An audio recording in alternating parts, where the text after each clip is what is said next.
सघन और सतर्क गश्त, दुश्मन के ठिकानों पर निगाहें।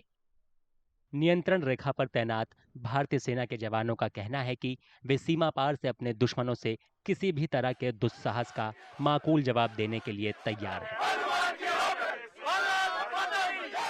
Operation Sindoor is not over. It only remains suspended for the time being.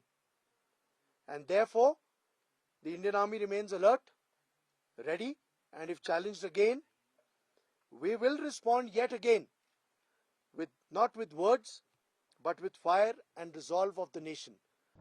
ये जम्मू कश्मीर का पुंछ सेक्टर है, जो एलओसी पर सबसे अधिक अस्थिर सीमावर्ती क्षेत्रों में से एक है। ऑपरेशन सिंदूर के दौरान पाकिस्तान ने इसी इलाके में भारी गोलाबारी की थी। ऑपरेशन सिंदूर से साबित हो गया कि भारत दुश्मन के किसी भी हमले का जवाब ईंट के मुकाबले पत्थर से दे सकता है। इसमें पुंछ में तैनात सैनिकों ने आगे बढ़कर भूमिका निभाई।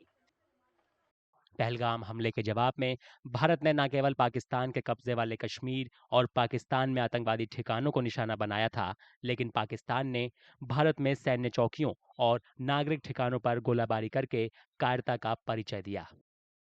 जवाबी कार्रवाई में भारत ने सटीक तोपखाने से हमला किया, दुश्मन के ठिकानों पर गोलाबारी की और उन्हें मलबे में तब्दील कर दिया। सीमा पार से भारी गोलाबारी और ड्रोन हमलों के बावजूद पुंछ में भारतीय सैनिकों ने दृढ़ता और मजबूती से जवाब दिया। मैं जो शब्द इस्तेमाल करूंगा वो है कायरता, डरपोक, है ना। एक आर्मी जिसका कोई मॉरल नहीं है ना, जिसका कोई एथिक्स नहीं है, ठीक है, जिनकी कोई वैल्यूज नहीं है, ये एक ऐसी आर्मी है।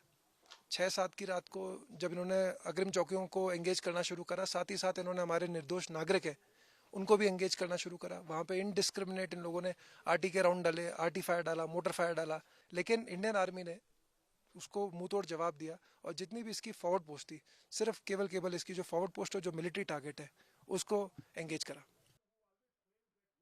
अत्याधुनिक रडारों सहित भारत की युद्ध क्षेत्र निगरानी प्रणालियों ने पहले से ही दुश्मन की गतिविधियों का पता लगाकर अपनी काबिलियत एक बार फिर साबित कर दी। एआई तकनीक से लैस सेंसरों ने सेना के लिए न केवल दुश्मन के ठिकानों पर नजर रखना आसान बना दिया, बल्कि उनके आवागमन के रास्तों और उनके पास मौजूद हथियारों पर भी नजर रखना आसान हो गया था। जैसे ही दुश्मन की मौजूदगी का पता चला, वैसे ही उसके हमले करने से पहले उसे तकनीक के दम पर तुरंत बेअसर कर दिया। ऑपरेशन सिंदूर के जरिए भारत ने एक बार फिर पूरी दुनिया को बता दिया कि भारत अपनी सीमाओं और नागरिकों की रक्षा करना अच्छे से जानता है। भारतीय सेना ने जिस तरह से पाकिस्तान को पटखनी दी है, उसे पूरी दुनिया ने देखा। पुंछ में तैनात भारतीय सेना के इन शेरदिल जवानों ने पाकिस्तान को उसी की भाषा में सबक सिखाने में अहम भूमिका निभाई। बली की जय, हनुमान के होकर, हनुमान के होकर।